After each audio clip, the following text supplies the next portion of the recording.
Welcome to the Resilient Recruiter podcast. This is your host, Mark Whitby. My guest today is Kris Holmes. Kris is an executive recruiter and partner at O'Connell Group, which is a leading search firm in consumer marketing and market research.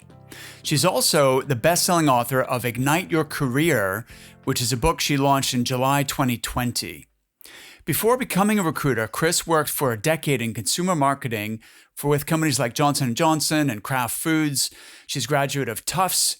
She has an MBA from the Kellogg School of Management at Northwestern. She's a member of the Pinnacle Society, which is a consortium of industry-leading recruiters in North America. Kris, thank you for being here. Thanks so much, Mark. I'm excited to join your show. Fantastic. I am slowly working my way through the Pinnacle Society membership. It's kind of a ready-made group of high achievers that I've really enjoyed meeting some of your colleagues there and associates. What's impressed me most, actually, apart from, how high achieving people are, is actually how willing they are to share and help others in the industry, which is kind of the mission of my show. So, so thank you for being here and being willing to do this. You are welcome. And I tell you, the Pinnacle Society is exactly that. It's brilliant people who are wonderful partners who have great diverse ideas that we all leverage in different ways. Cool. I love it.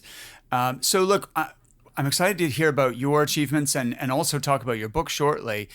But first, let's dive straight in at the deep end. As you know, the theme of the show is the resilient recruiter. So I love hearing about stories where you've faced adversity and how you've dealt with it and gotten stronger as a result. What's been the biggest challenge for you in your 25-year recruitment career? Well, Mark, I will tell you the biggest challenge by far was when our founder and the owner of the company, Brian O'Connell, passed away about 13 years ago suddenly. It was unexpected. He had elective surgery and it took him. And so it was a huge shock. And I will tell you that we were all devastated by his loss, but we are also devastated at the thought of the O'Connell Group going away because he had built something wonderful, not just in terms of who we were, but our culture and how we operated, and we were all committed to keeping it going. And so that was, obviously devastating in so many ways. Wow. And so I guess something like that is going to affect you on a emotional level as well as on a business level. Mm-hmm. Let's talk about the business aspect first. What impact did it have for you and the other leaders in the business to try and, figure out where to go from there? Well, we knew we had something special at the firm. We knew we didn't want it to go away. And so there were 5 of us who had been in leadership positions of sorts, and we 5 decided that we wanted to buy the company from his family. His family had never been involved.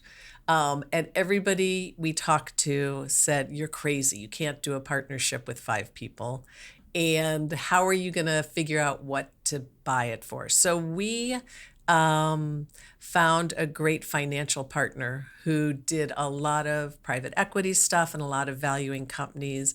And he partnered with us to come up with a very fair and equitable offer to the family, which they were thrilled to accept and we were thrilled to offer to them.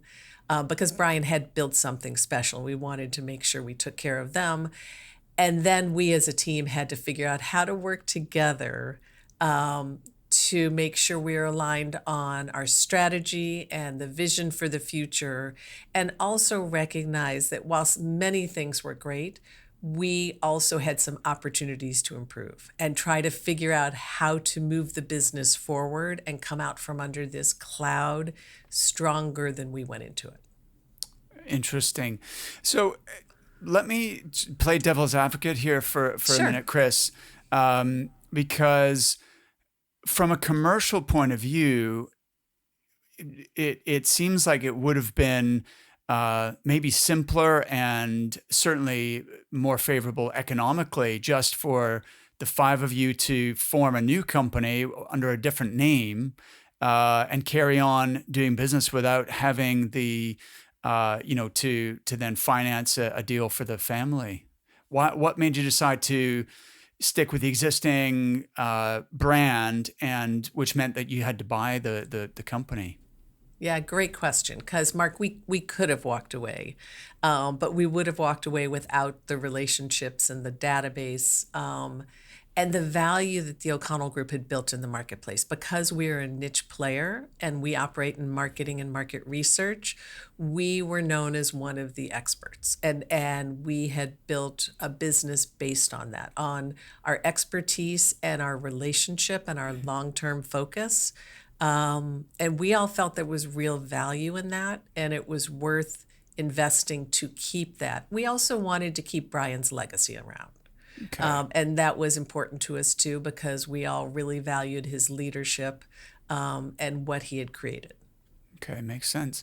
So, what were some of the difficulties that were involved in kind of keeping the momentum going without the founder whose name is over the door?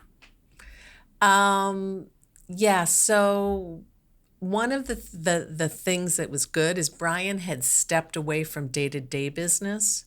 About 6 or 9 months earlier, he was writing a book targeted towards the recruiting industry. So we had been running the company in many ways. So in that way, it wasn't difficult. But the things that were difficult were, we realized we had our own proprietary database and that it was dated and we needed to go externally. So things like, first of all, feeling like we weren't damaging Brian's legacy by changing our database, and then trying to do research on our own and coming up and realizing we're not the experts, so we need to hire somebody who's an expert to evaluate how we do our business and what the best database for us is, was a key turning point for us. And so we did that, and they came in and they said, look, you do contingency and engaged at this point, but you act like a retained recruiter. So you need to go to Encore because they will allow you to store all the data and it will help you optimize your business further. So it was things like that that took us a lot of learning to say we can try to evaluate all this stuff on our own, but we don't know all the questions to ask. And so that was a good learning for us because we took it forward as we've made other decisions. So I understand the purpose was you wanted to keep the culture and the values and everything that O'Connell Group stood for intact, but then make positive improvements to the way you were working. What were some of the other things that, actually, before we go into the improvement side, on a personal level and an emotional level, what impact did Brian's passing have on you, and how did you sort of process that at the same time as, continuing to build a business? It was devastating because Brian was not only my boss, but when I was in marketing, he was my favorite recruiter for a decade. And so we had a very special relationship. He was a mentor, he was a friend, he was a boss, he was almost like a big brother to me. So it was beyond devastating. And when you lose people, you keep them alive day in and day out by honoring their memory and their friendship and what they taught you, and trying to share that with other people. And that's how I think the other folks of the management team tried to deal with it. We also kind of felt like by investing our energy and keeping the firm alive, we were keeping his memory alive. Beautiful. I like that. So you identified, okay, we needed a better and new database. What were some of the other positive changes that you guys introduced, which the impact of which has continued to this day? Yeah, so we shifted the compensation system a little bit so that high performers were recognized, but that also when people were not performing, the company wasn't carrying them. And that gave us more financial stability and motivated people not to go below a certain level. We also tapped into, as we were looking at hiring recruiters, we, like many other recruiters, didn't always do a good job. It's funny because that's what we do. We find people for companies to hire, and yet finding and hiring great recruiters is challenging.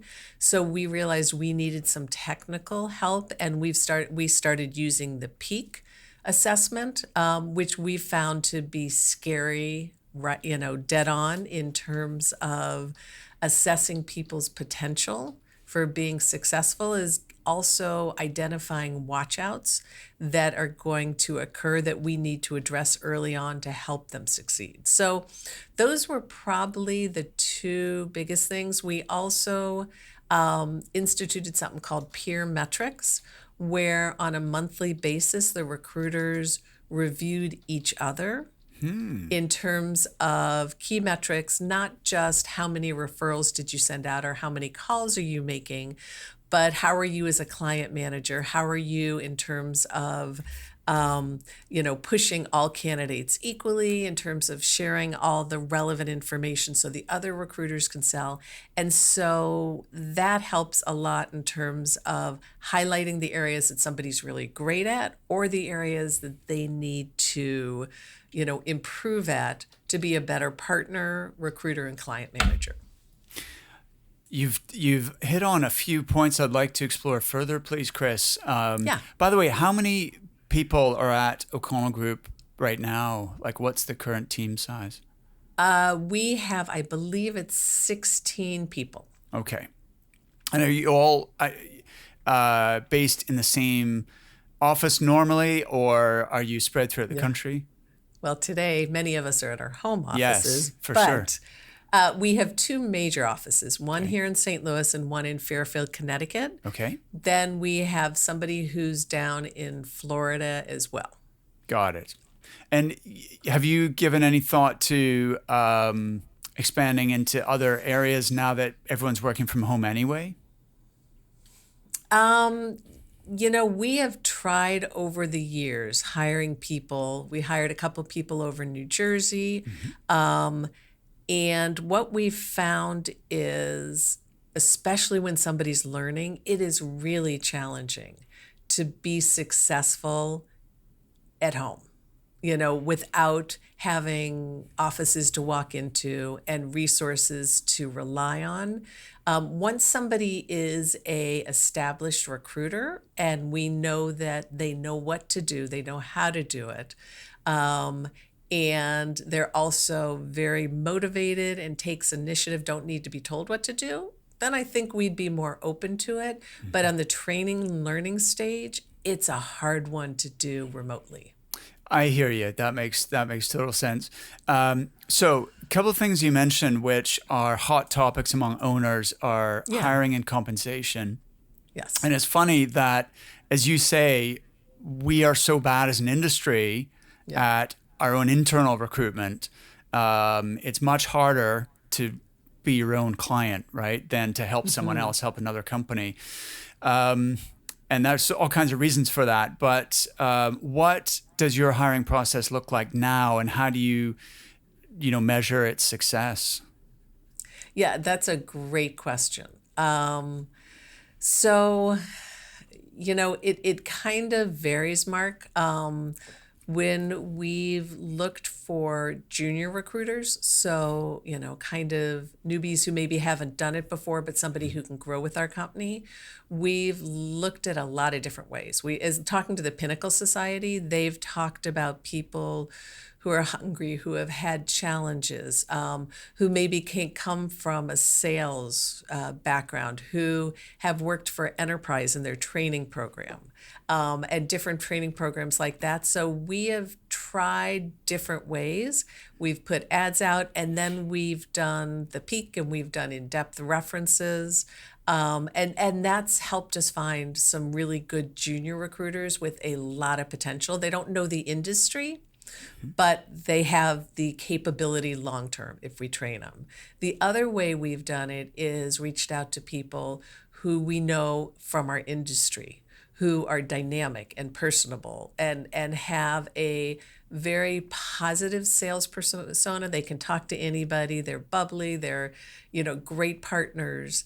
And as they're thinking about where to go in their career, we've mentioned to them, have you ever thought, just as everybody else does? So we've gone at it both ways, but we've learned that if our gut instinct is like they'd be okay, we don't hire them.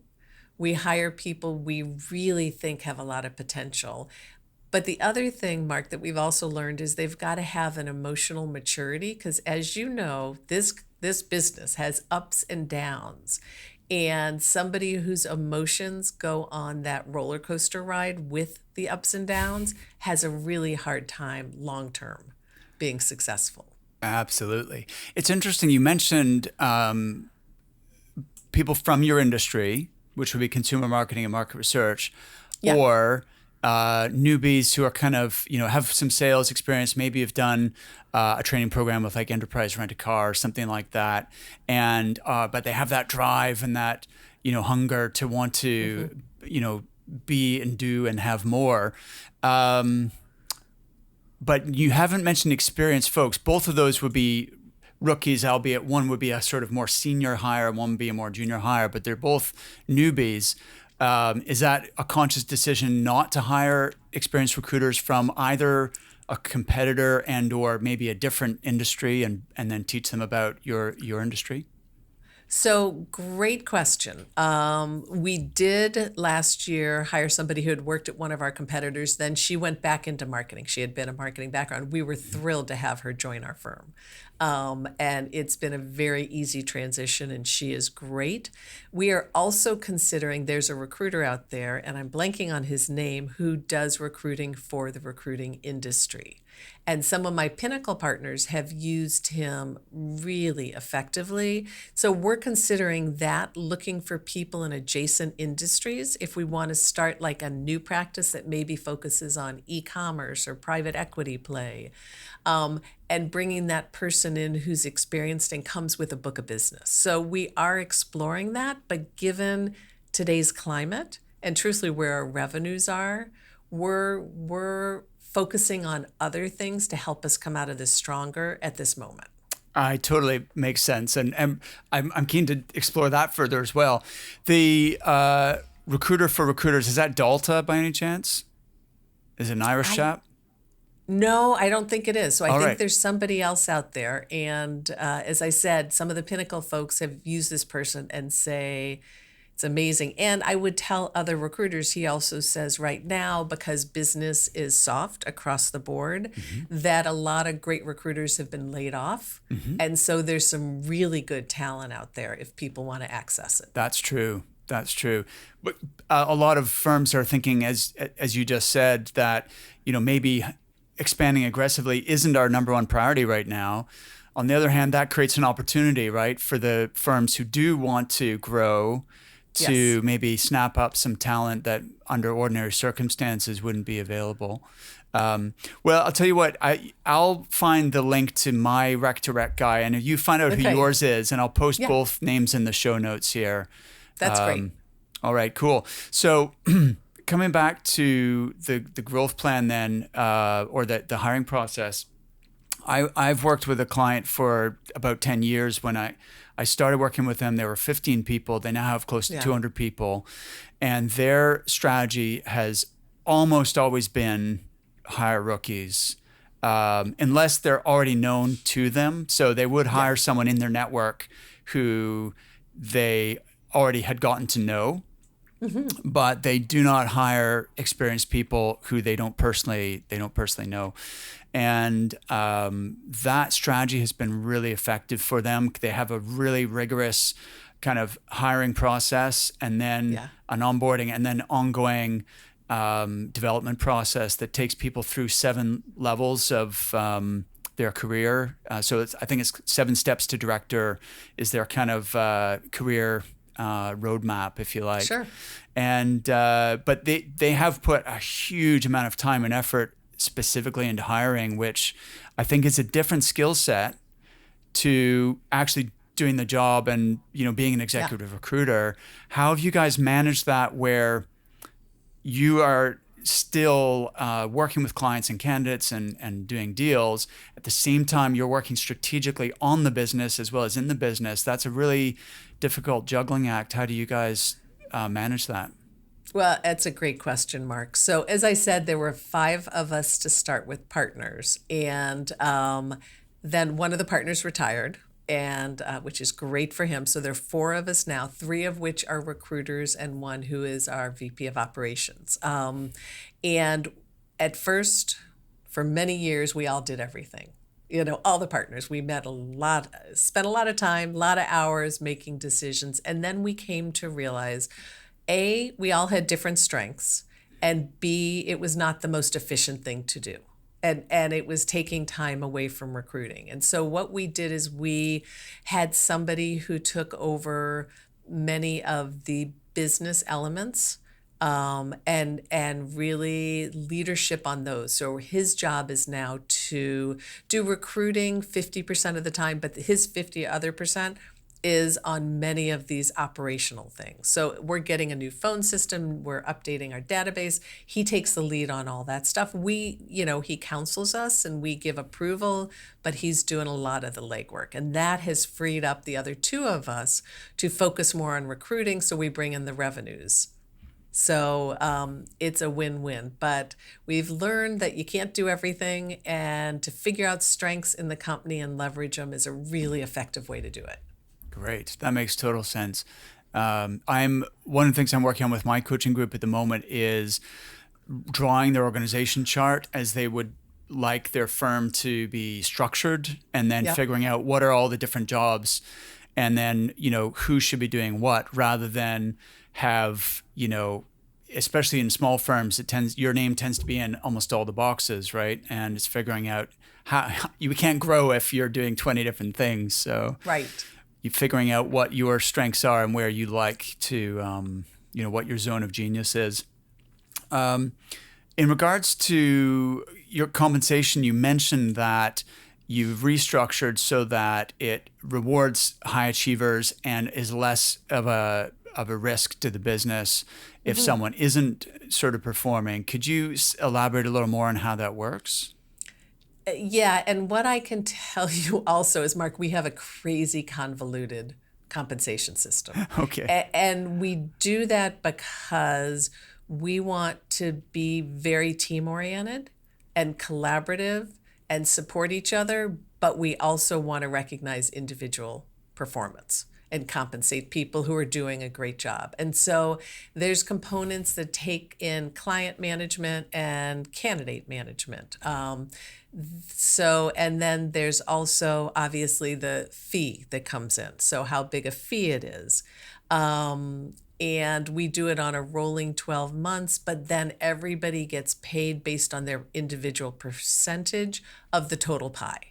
So the goal is for everybody to try to help everybody else to succeed, so the pie gets bigger and bigger. And then if your percentage is smaller because other people are doing well, it doesn't matter. You're still going to end up and net with more money. But what we did was we said anybody who goes below, I believe it's 200,000 in a 12-month period, their percentage goes down, and then if they go below 100, it goes down again, so that the company is not carrying them. If they're not performing, they're not getting compensated in the same way. The superstars, anybody who's above 250, even if the team goes below the threshold, they stay at least at the 40% and above. So we try to do it that way. And then also superstars, at the end of the year, we will look at what their performance is. And if they've done a phenomenal job, we'll give them a bonus to say, hey, we really value you and recognize what you've brought into the company and want you to know how much we appreciate it. Because we don't want anybody to ever leave because of money or feeling like they weren't fairly compensated. I was going to ask you about that because among owners who I speak to, some are just very ambitious and growth oriented, and that's the direction they're going to go. But one of the fears that inhibits people from hiring and growing their firm is they have this mindset of, well, I'm going to spend all this time training and mentoring someone and increase my overheads, and then they're probably just going to leave and set up their own business anyway. So I'm training my competition. So what's the point of doing that? And there's that kind of mental block. Right. How have you guys, what's your thinking around that? And how have you approached retaining those high achievers and making sure they never want to go anywhere else? It's a great question. Well, first of all, I'll tell you, we do have a non-compete.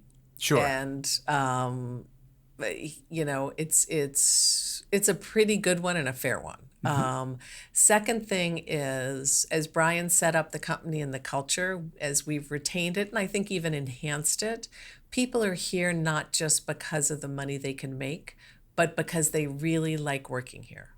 They feel valued, they feel appreciated, they have flexibility, and we do ongoing training, and we're there as a support, and we're team oriented. So I think it's the combination, and truly, we have a core of people who have been here 15, 20, 25 years. Wow. That don't want to go anywhere because it's their second home.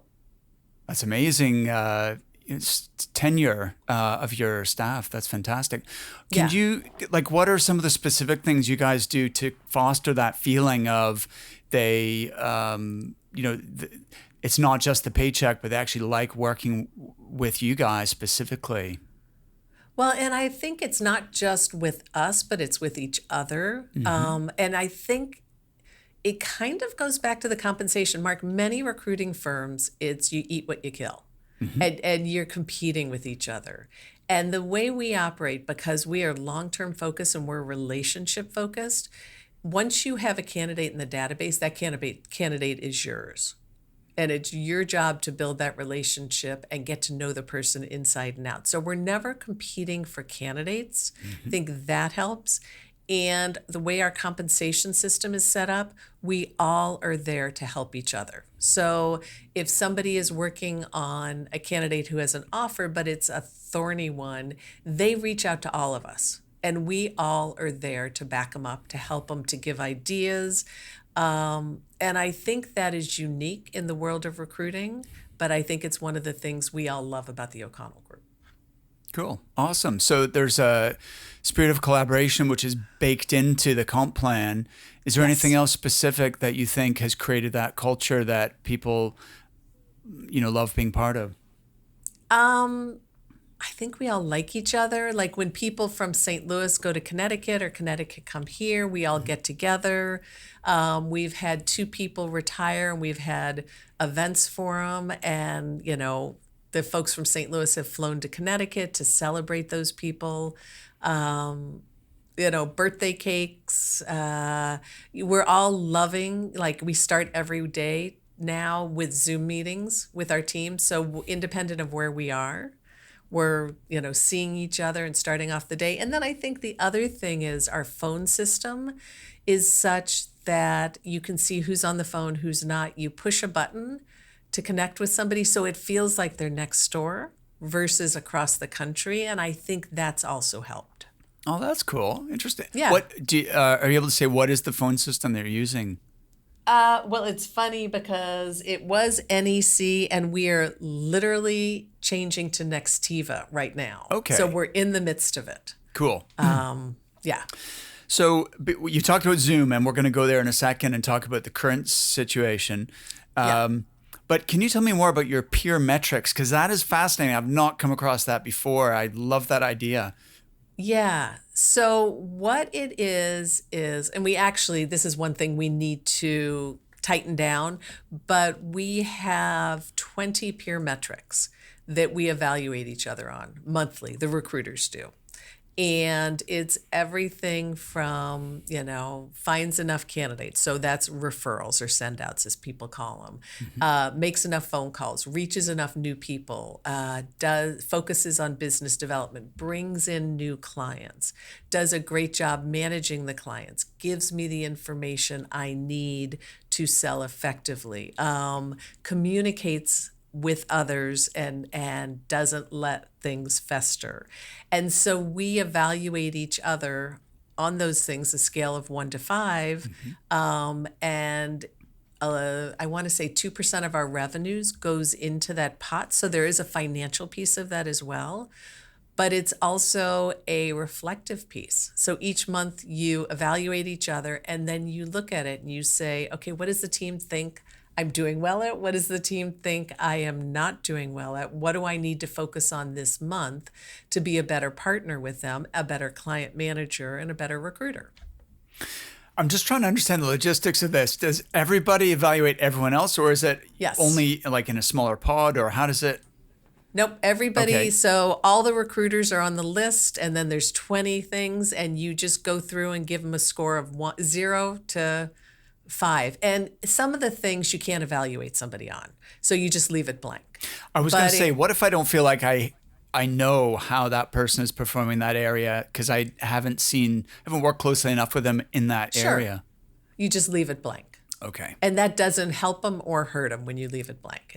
Got it. But otherwise, if there's somebody who I feel like isn't making enough phone calls, I kind of am like, what the heck are they doing with their day? I tell them loud and clear. I give them a 1 or 1.5. Now, they never know who gives what because they just kind of get the overview. Okay. But the message comes across loud and clear. And not only might management team be talking to them saying, hey, what's distracting you? Why aren't you making calls? Let's put a plan in place where you can bang out 30 calls first thing in the morning and then you can do the rest of your stuff. But it also impacts, a couple $100 here or there impacts their pocketbook.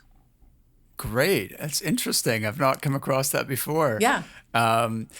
Okay, let's shift gears here a little bit. And I want to talk about how you guys are dealing with the current situation with the market being so uncertain and volatile and a lot of companies pressing pause on, their hiring activity. What are you seeing? And then what is your game plan for, moving through and out of this?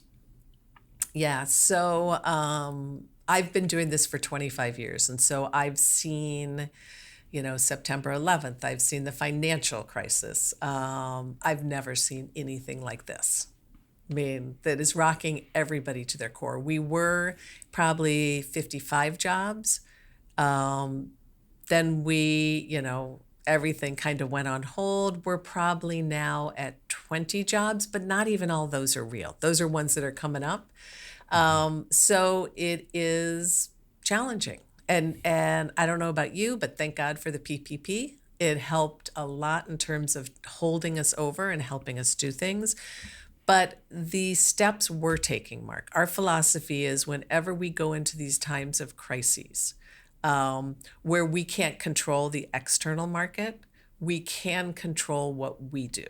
And so we've taken many steps. So one is streamlining. How do we take costs out of our business? And a great example is up in Connecticut. Our lease was coming up for renewal and we had way too much space. And so my partner Ken was able to work with the folks. He looked at a lot of other spaces, but work with the folks where he is now, and we're cutting the office in half and redoing it. It's going to be a little bit smaller, office spaces, but still really nice. And so it's saving us half of our rent up there. We had been talking about, as I mentioned, switching phones, and we just had not ever found the time to do it. We're switching phones to Nextiva. It's going to save us a bunch of money. That's one thing, but it's also going to be a lot more effective. We're going to be able to do our phones from our mobile phones, from our computer.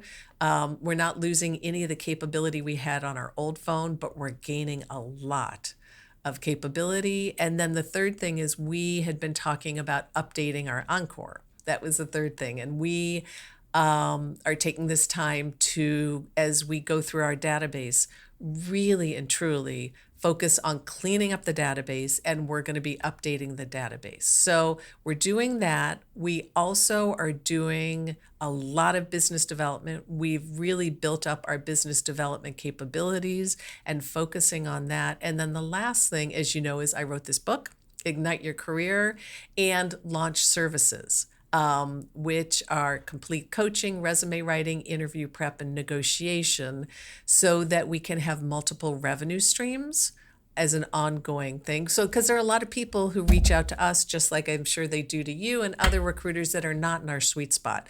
So I want to offer them services that they can tap into, but truly monetize them, because we don't have the time anymore to help everybody. So those are the things that we're doing that I think, while certainly times are tough, and this is not going to be a good year at all. But I think we're going to come out of this much stronger than we went into it, because we've been very strategic and focused on how do we streamline, cut cost, and how do we increase our capabilities going forward.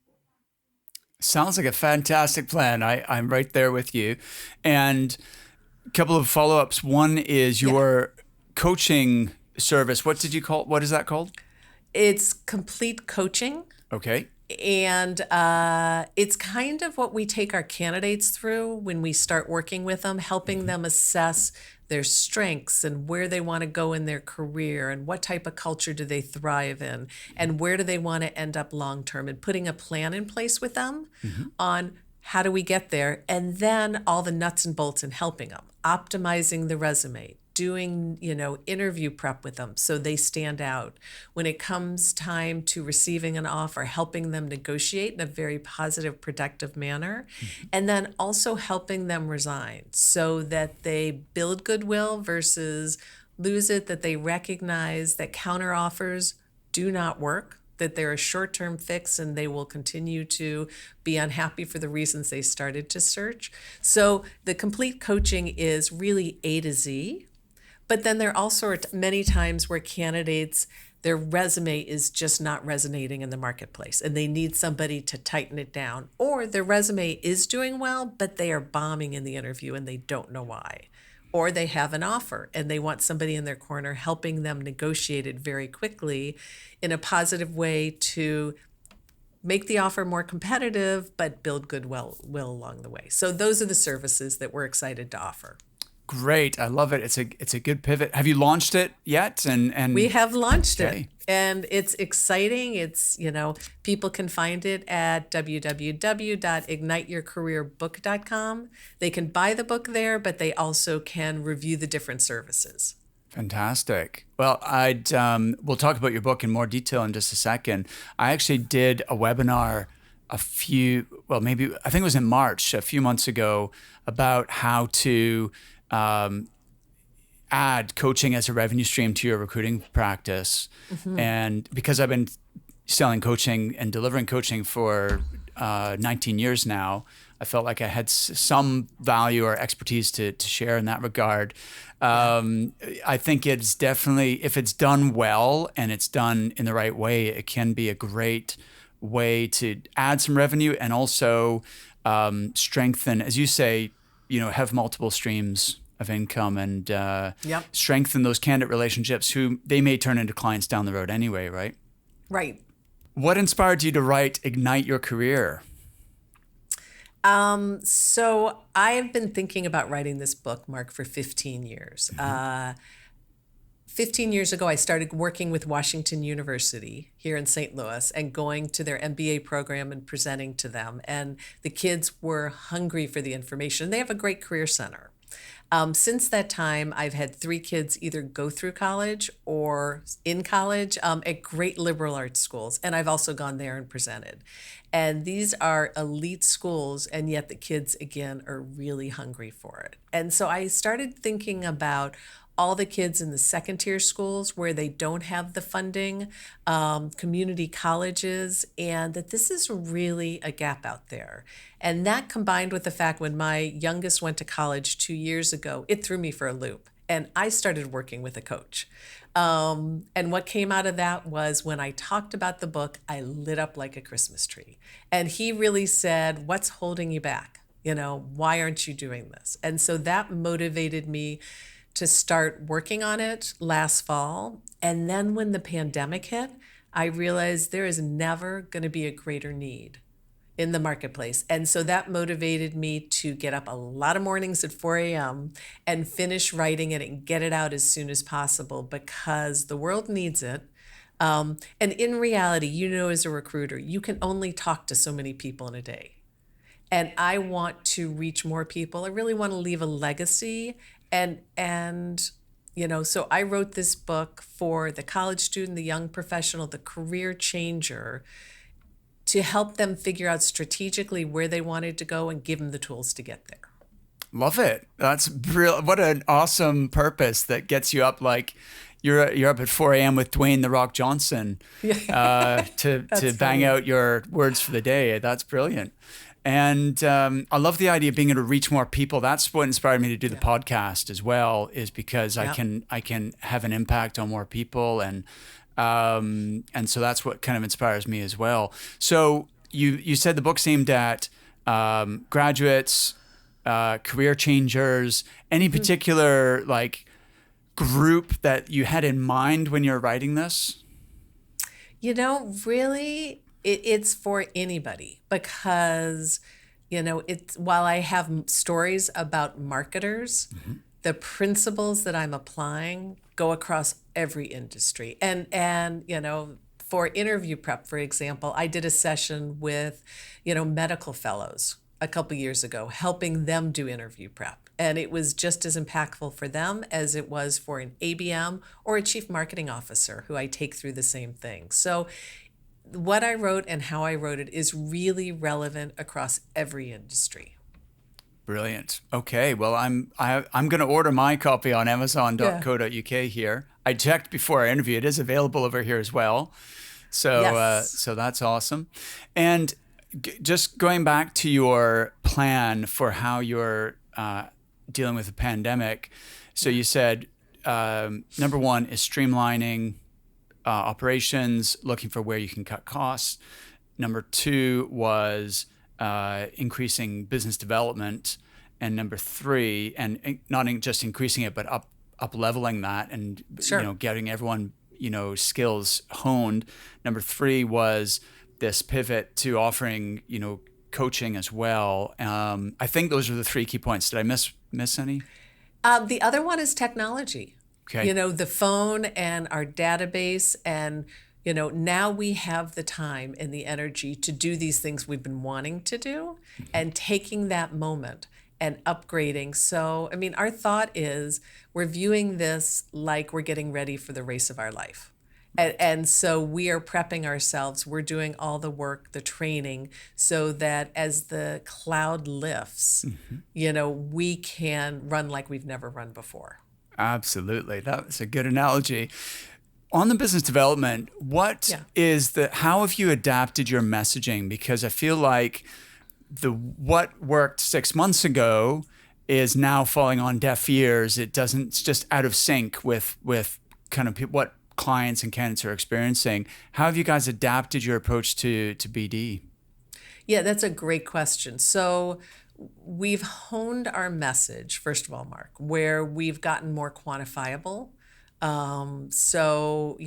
We have, our average is a slate of 6 people. They want to interview 4. They bring 2 finalists in and they make an offer. And we have an 85% acceptance rate. So quantifiable information is really great. And we have a great visual to go along with it, a 1-page document. The other thing is we're talking to people. Companies have internal recruiters and they're looking on LinkedIn and they're getting a lot of resumes.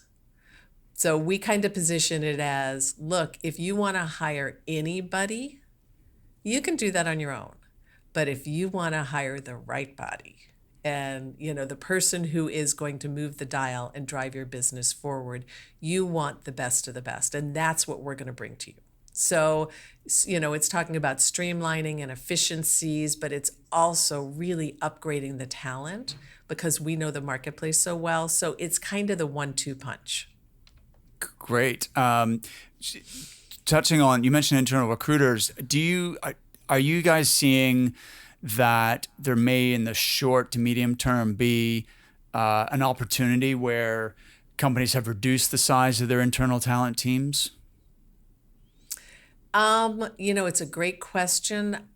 I have not seen that yet. I bet they have. What I have seen is a lot of companies have put their jobs on pause.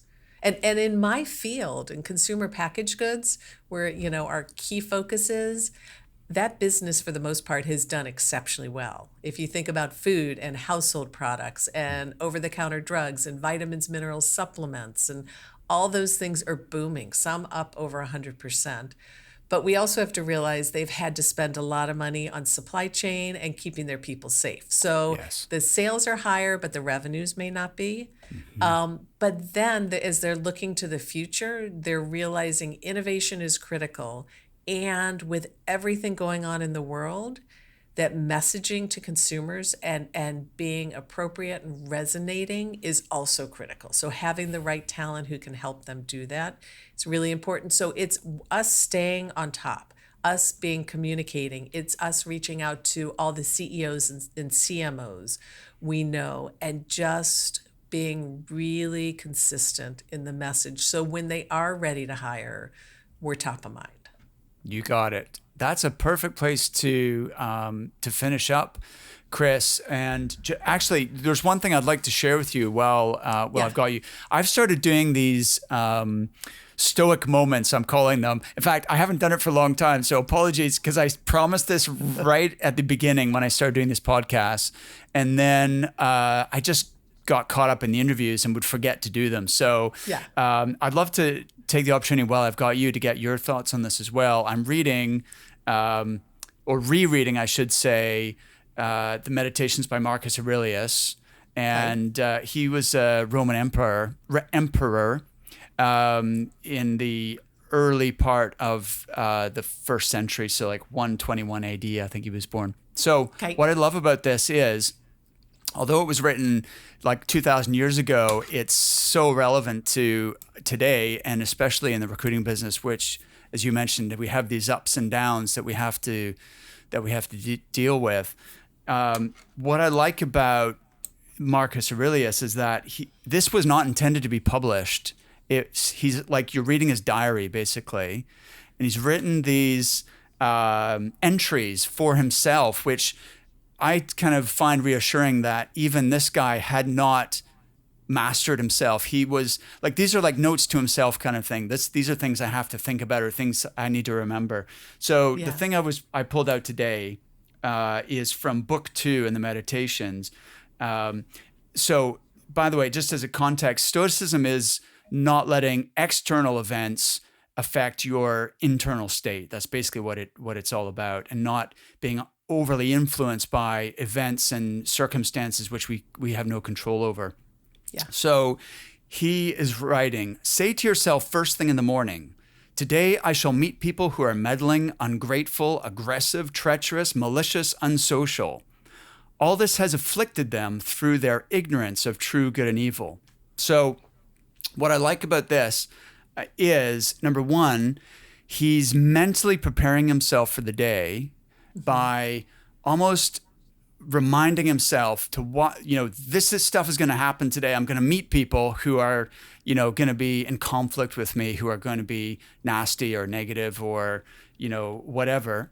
And I think part of the reason he's doing that is to be mentally prepared so that it doesn't impact him as much, right? Yeah. Whereas if you were not expecting that and it sort of, comes at you, then it might throw you off balance a little easier. But he knows this is going to happen, so he's setting his expectation.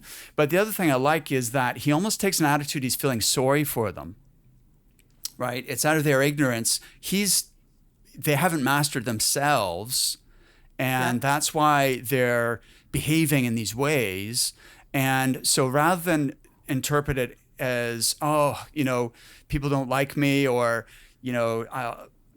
these challenging situations, maybe I'm not good enough, I'm not up to this, or whatever. He's making it about them. They've not mastered themselves, so I'm not going to let it inside. I'm not going to let it throw me off my stride. So anyway, I'm going to just pick little segments of this book as I'm rereading it, and encourage you guys to pick it up. I'm reading the Penguin Classic Edition, but there's a few different translations out there. So thanks for being my audience for that, Kris. No, I think that's great. And I think it's so relevant to our business because there's so much out of our control. Clients, spouses, things that come up out of left field. And, all of us are going to have moments of frustration, and it's figuring out a way to dissipate them quickly so that you can get back on the phone and do your job and do what you love. Well said. That's a perfect place to finish. So listen, if you guys want to find out more about the O'Connell Group, it's o'connellgroup.com. Be sure to check out igniteyourcareerbook.com. And of course, reach out to Kris Holmes on LinkedIn. I'll put all her contact info in the show notes below this podcast. So thanks for listening. And Kris, thank you for doing this. Appreciate you. Mark, it was awesome. Thank you so much. All right. Thanks. Have a great day. Take care. You too. Bye.